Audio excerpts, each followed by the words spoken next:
ప్రియ దేవుని బిడ్డలారా, బైబిల్ చదవటం వినటం వల్ల మనలో విశ్వాసం పెరుగుతుంది. మన మార్గానికి త్రోవ చూపుతుంది. సమస్త జనులను శిష్యులనుగా చేయుడి మత్తయి 28:19 వచనంలో దేవుని వాక్యం తెలియచేస్తోంది.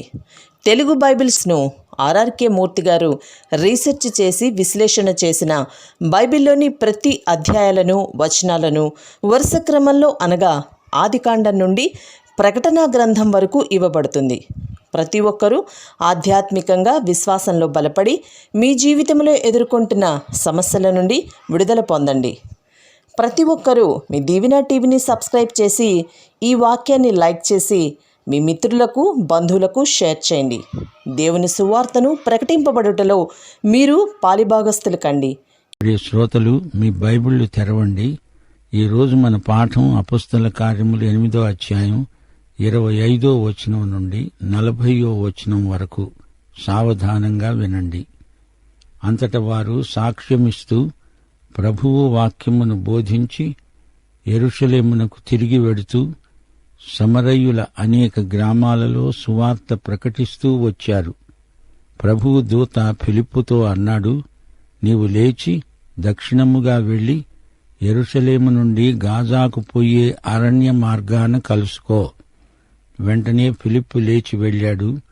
అప్పుడు ఇథియోపియా రాణి అయిన కందాకే కింద మంత్రి అయి ఉండి ఆమె యొక్క ధనాగారమంతటి మీద ఉన్న ఇథియోపియుడైన నపుంసకుడు ఆరాధించడానికి యెరూషలేముకు వచ్చాడు. అతడు తిరిగి వెడుతూ తన రథము మీద కూర్చుండి ప్రవక్త అయిన యెషయా గ్రంథం చదువుతున్నాడు. అప్పుడు ఆత్మ ఫిలిప్పుతో అన్నాడు, నీవు ఆ రథము దగ్గరికి వెళ్లి దానిని కలుసుకో. ఫిలిప్పు ఆ దగ్గరికి పరిగెత్తుకుంటూ పోయి అతడు ప్రవక్త అయిన యెషయా గ్రంథము చదువుతూ ఉండగా విని, నీవు చదువుతున్నది గ్రహిస్తున్నావా అని అడిగాడు. అతడన్నాడు, ఎవడైనా నాకు తోవ చూపకపోతే ఎలాగు గ్రహించగలను? అతడు ఫిలిప్పును వేడుకున్నాడు, రథమెక్కి నాతో కూర్చో. అతడు లేఖనమందు చదువుతున్న భాగం ఏదంటే, ఆయన గొర్రెవలె వధకు తేబడ్డాడు. బొత్సు కత్తిరించేవాని ఎదుట గొర్రెపిల్ల ఎలా మౌనంగా ఉంటుందో అలాగే ఆయన నోరు తెరవకుండా ఉన్నాడు. ఆయన దీనత్వమును బట్టి ఆయనకు న్యాయ విమర్శ దొరకకుండా పోయింది. ఆయన సంతానమును ఎవరు వివరిస్తారు? ఆయన జీవము భూమి మీది నుండి తీసివేయబడింది. అప్పుడు నపుంసకుడు ఫిలిప్పునడిగాడు, ప్రవక్త ఎవరిని గురించి ఇలా చెబుతున్నాడు? తనను గురించా, వేరొకరిని గురించా? దయచేసి నాకు తెలుపు. అందుకు ఫిలిప్పు నోరు తెరిచి ఆ లేఖనమును అనుసరించి అతనికి యేసును గురించిన సువార్త ప్రకటించాడు. వారు త్రోవలో వెళ్లుతూ ఉండగా నీళ్లున్న ఒక చోటికి వచ్చినప్పుడు నపుంసకుడు అన్నాడు, ఇవిగో నీళ్లు, నాకు బాప్తిస్మమివ్వడానికి ఆటంకమేమిటి? రథం నిలుపు అని ఆజ్ఞాపించాడు నపుంసకుడు. ఫిలిప్పు నపుంసకుడు ఇద్దరూ నీళ్లలోకి దిగారు. అంతట ఫిలిప్పు అతనికి బాప్తిస్మమిచ్చాడు. వారు నీళ్లలో నుండి వెడలి వచ్చినప్పుడు ప్రభువు ఆత్మ ఫిలిప్పును ఎత్తుకొని పోయాడు.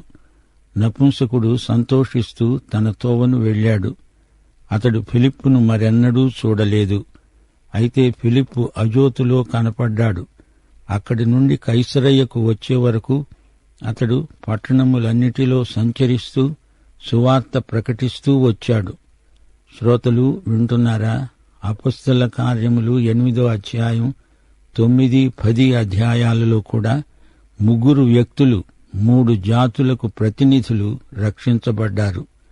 8వ అధ్యాయంలో ఆఫ్రికా దేశస్థుడైన నపుంసకుడు, ఇతడు హాము సంతతివాడు. 9వ అధ్యాయంలో తార్సువాడైన సౌలు, ఇతడు షేము సంతతివాడు. 10వ అధ్యాయంలో కొర్నేలి, ఇతడు రోమను సైన్య శతాధిపతి, యాపెతు సంతతివాడు. మానవత యావత్తు 3 జాతులుగా విభజించబడింది. జలప్రళయం తర్వాత ఏర్పడిన విభజన ఇది. నోవహు కుమారులు 3, హాము, షేము, యాపెతు.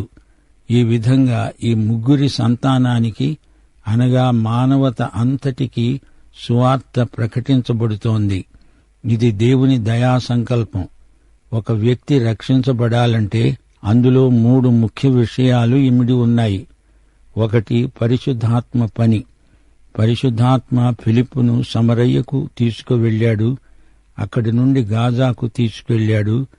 ఇథియోపియుని హృదయంలో పరిశుద్ధాత్మ పనిచేశాడు. దేవుని ఆత్మ సందేశకుణ్ణి, అభ్యర్థిని ఇద్దరినీ సిద్ధపరుస్తాడు. పరిశుద్ధాత్మ నడిపించిన చోటికి ఫలానా వ్యక్తి దగ్గరికి సువార్తికుడు వెడతాడు. ఆత్మను అనుసరించి దైవజనుడు నడవాలి. ఇథియోపియా వాడైన నపుంసకుడు, తార్సువాడైన సౌలు, రోమీయుడైన శతాధిపతి వీరందరూ పొందిన రక్షణలో పరిశుద్ధాత్మ పాత్ర ఎంతైనా ఉంది. ఇక రెండోది, దేవుని వాక్యం. సువార్త వినడం వల్ల విశ్వాసం కలిగి ఒక వ్యక్తి రక్షించబడతాడు. రోమాపత్రిక 10వ అధ్యాయం 17వ వచనం, పరిశుద్ధాత్మ వాక్యాన్ని తీసుకొని అందులోని క్రీస్తును అన్వేషకునికి బయలుపరుస్తాడు. దేవుని ఆత్మ దేవుని వాక్యాన్ని విశ్వాసి జీవితానికి అన్వయిస్తాడు. ఇక మూడోది, ఒక దైవజనుడు కావాలి.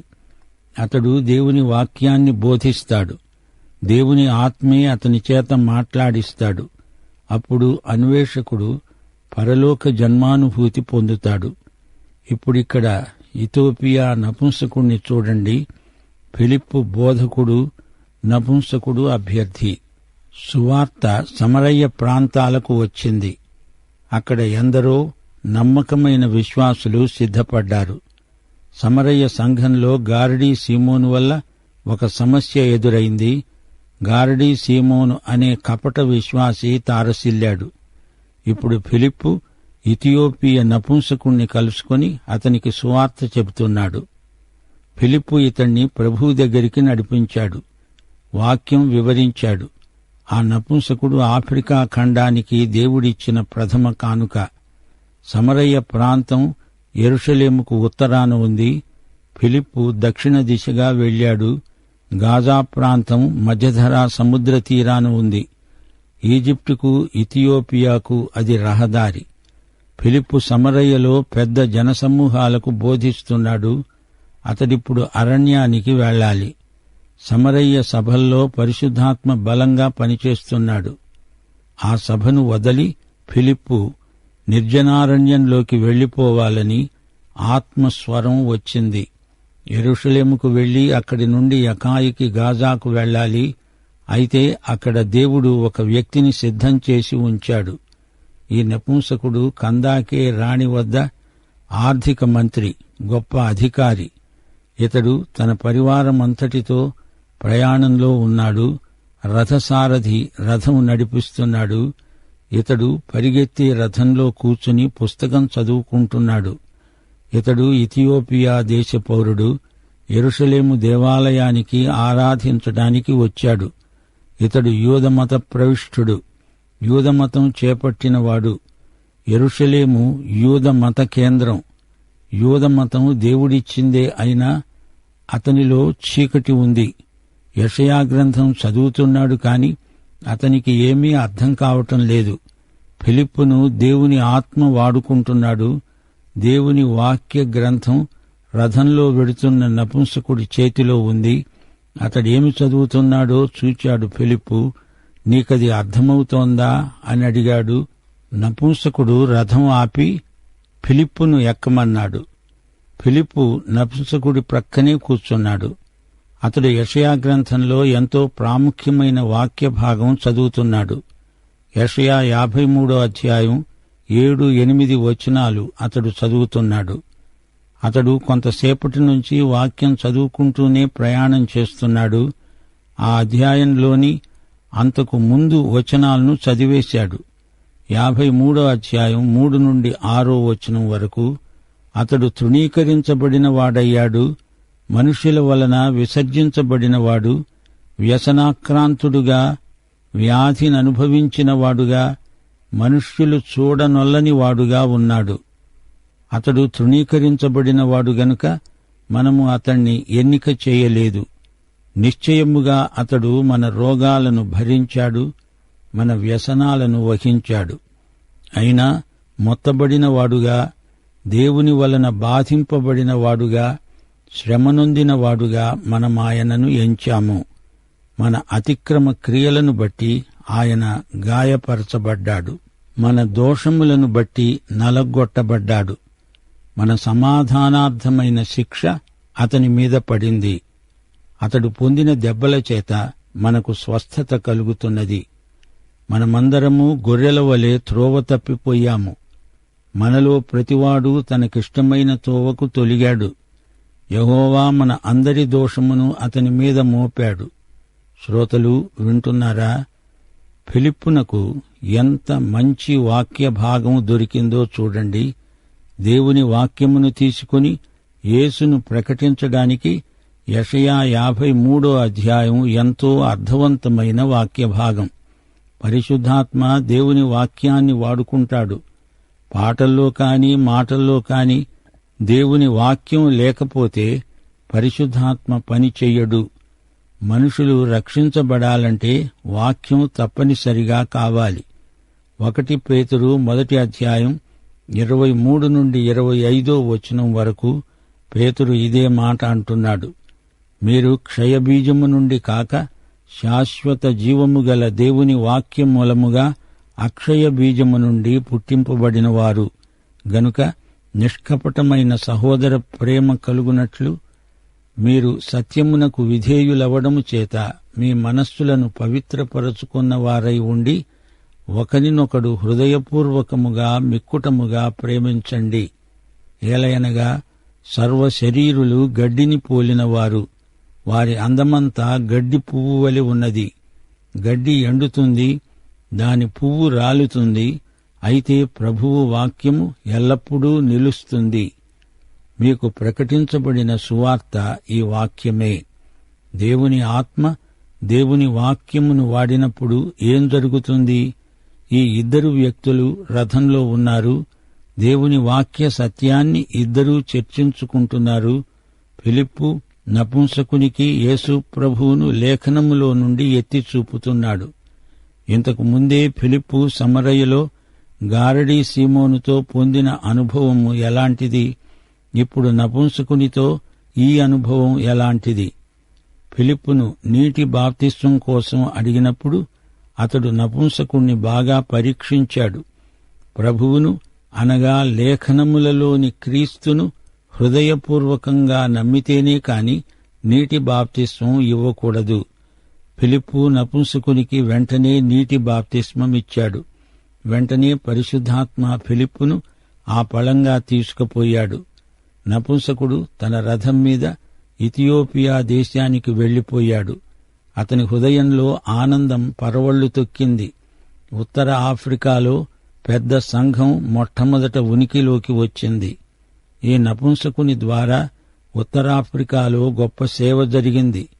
మరుక్షణమే ఫిలిప్పు అజోతులో కనిపించాడు. అజోతు, అష్డోదు మొదలైన గాజా ప్రాంతీయ పట్టణాలలో ఫిలిప్పు వాక్య పరిచర్య జరిగిస్తూ చివరికి కైసరయ్యకు చేరుకున్నాడు. నపుంసకుడు సువార్తను ఇథియోపియాకు మోసుకెళ్లాడు.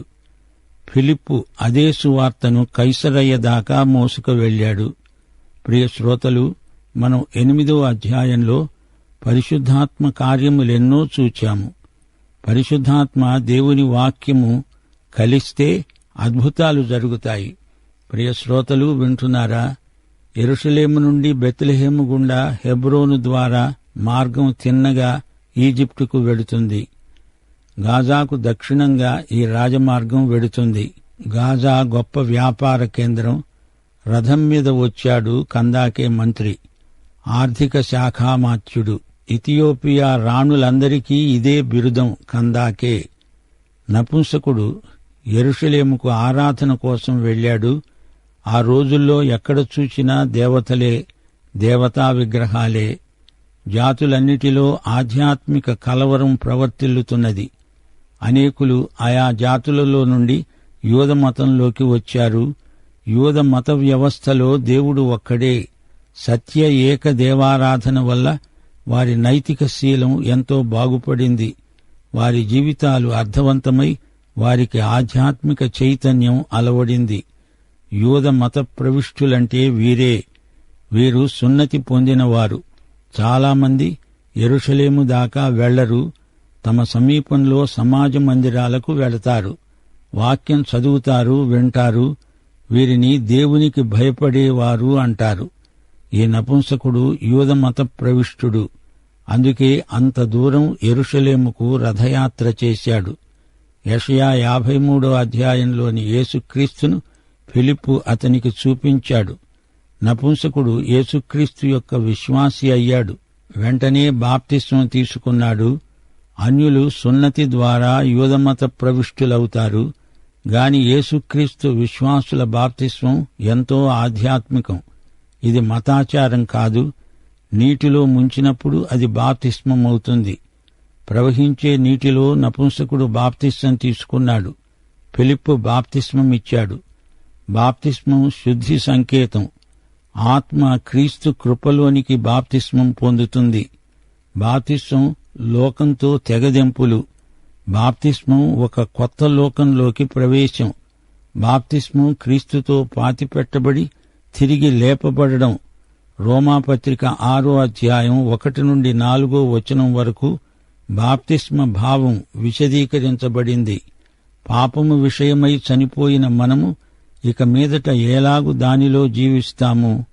క్రీస్తు యేసులోనికి బాప్తిస్మము పొందిన మనమందరము ఆయన మరణములోనికి బాప్తిస్మము పొందామని మీరెరుగరా?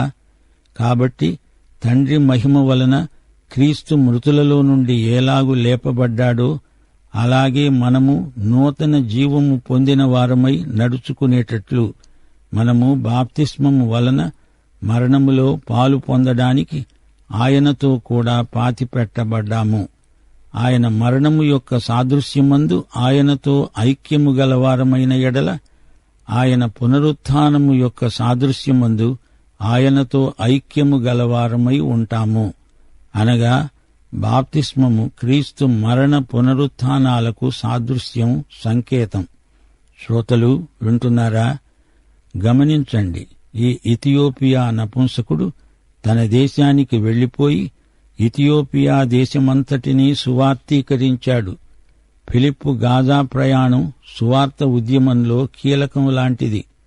గాజా మార్గం అరణ్య మార్గం. ద్వితీయోపదేశకాండం 23వ అధ్యాయం 1వ వచనం, నపుంసకుడు యెహోవా సమాజములో చేరకూడదు. కాని యెషయా గ్రంథం 56వ అధ్యాయం 3 నుండి 5వ వచనం ప్రకారం 1000 ఏండ్ల పాలనలో నపుంసకులకు కూడా మహోజ్వలమైన భవిత వాగ్దానం చేయబడింది. షండు నేను ఎండిన చెట్టు అనుకోకూడదు. నేను నియమించిన విశ్రాంతి దినములను ఆచరిస్తూ నాకిష్టమైన వాటిని కోరుకుంటూ నా నిబంధనను ఆధారము చేసుకునే షండులను గూర్చి యెహోవా ఈలాగు సెలవిస్తున్నాడు. నా ఇంటిలో నా ప్రాకారములలో ఒక భాగమును వారికిస్తాను. కొడుకులు కూతుండ్లు అనిపించుకోవడం కంటే శ్రేష్టమైన పేరు వారికి పెడుతున్నాను. కొట్టివేయబడని నిత్యమైన పేరు వారికి పెడుతున్నాను. ఇక్కడ కందాకే మంత్రి అయిన షండు రక్షించబడ్డాడు. దేవునికి స్తోత్రం. అతడు బిగ్గరగా లేఖనాలు వల్లించాడు. లేఖనములోని క్రీస్తును ఫిలిప్పు అతనికి చూపించాడు. ఫిలిప్పును ప్రయాణంలో నడిపించింది దేవదూత. వాక్య వివరణలో అతణ్ణి నడిపించింది పరిశుద్ధాత్మ. యెషయా గ్రంథం 53వ అధ్యాయంలోని క్రీస్తునే నపుంసకుడు చూచాడు. ఒకసారి యోహాను సువార్త 5వ అధ్యాయం 39వ వచనంలో ప్రభు అన్నాడు, మీరు లేఖనములను పరిశోధిస్తున్నారు గదా, అవే నన్ను గూర్చి సాక్ష్యమిస్తున్నాయి. నమ్మి బాప్తిస్మం పొందినవాడు రక్షించబడతాడు, నమ్మని వానికి శిక్ష. ఫిలిప్పు తన స్వస్థలమైన కైసరయ్యకు తిరిగి వెడుతూ దారి పొడుగునా ఆయా పట్టణాలలో సువార్త ప్రకటిస్తూనే ఉన్నాడు. సువార్తికుని పాదాలు నోరు ఊరుకోవు. ప్రియ శ్రోతలు, అపొస్తలుల కార్యం 8వ అధ్యాయం ఎంతో ప్రాముఖ్యమైన సత్యాలతో నిండి ఉంది. స్తెఫను చనిపోయినప్పుడు సంఘం ఎంతో సంతాపం చెందింది. సంఘానికి అతని మరణం తీరని నష్టం అనిపించింది. అయితే హతసాక్ష్యం ద్వారా స్తెఫను ప్రభువు సంఘాభివృద్ధికి దోహదపడిన నాయకుడయ్యాడు. విశ్వాసులు చెదిరిపోయారు. అలా చెదిరిపోయిన ప్రతి విశ్వాసి ఒక సువార్తికుడయ్యాడు. ఇది సంఘానికి విజయమే. స్తెఫను సాక్ష్యం సౌలు మీద ఎంతో ప్రభావం చూపెట్టింది.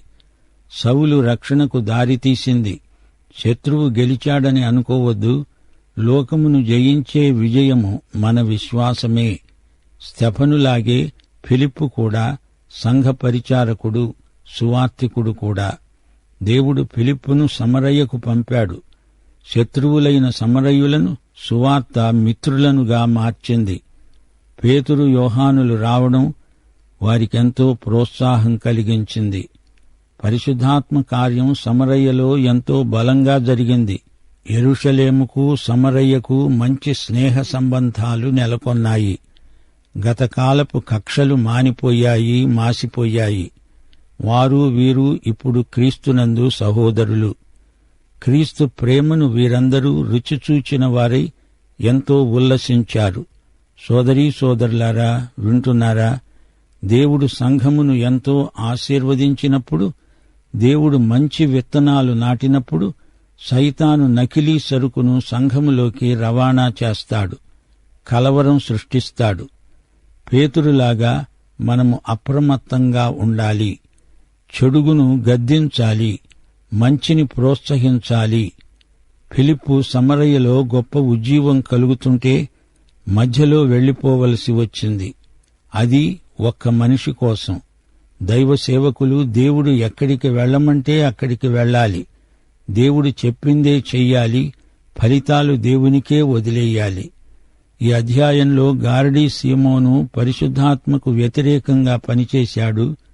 ఫిలిప్పు పరిశుద్ధాత్మకు లోబడి గొప్ప సేవ చేశాడు. క్రైస్తవ సేవ గారడీ కాదు, పరిశుద్ధాత్మ ద్వారా దేవుని సేవకులు చేసే పరిచర్య. మన భక్తి ప్రదర్శన కాదు, రహస్య ప్రార్థనకు దేవుడిచ్చే బహిరంగ ఫలితం. ప్రియ సోదరా, సోదరి, నువ్వు యేసుక్రీస్తును నీ స్వకీయ రక్షకుడుగా ఎరుగుదువా? పరిశుద్ధాత్మ నీలోనే క్రీస్తును నీకు చూపుతున్నాడా? పాఠం సమాప్తం. మహిమగల మా తండ్రి, నేటి వాక్య పఠనయందు నీవు మాకు తోడై ఉండి పరిశుద్ధాత్మ ద్వారా మమ్మలను సర్వ సత్యములోనికి నడిపించినందుకు నీకెంతో కృతజ్ఞులం. మా ప్రియ తండ్రి, మా శ్రోతలందరూ ఆత్మయందు బలపడి నేటి వాక్య భోజనము ద్వారా తుష్టి పుష్టి కలిగి ఉండునట్లు, వారి జీవితములలో ఒక నూతన ఆరంభము కలుగునట్లు ఈ పాఠమును వారి ఆత్మల కొరకై ఆశీర్వదించుమని యేసుక్రీస్తు వారి శుభనామమున ప్రార్థిస్తున్నాము తండ్రి. ఆమేన్.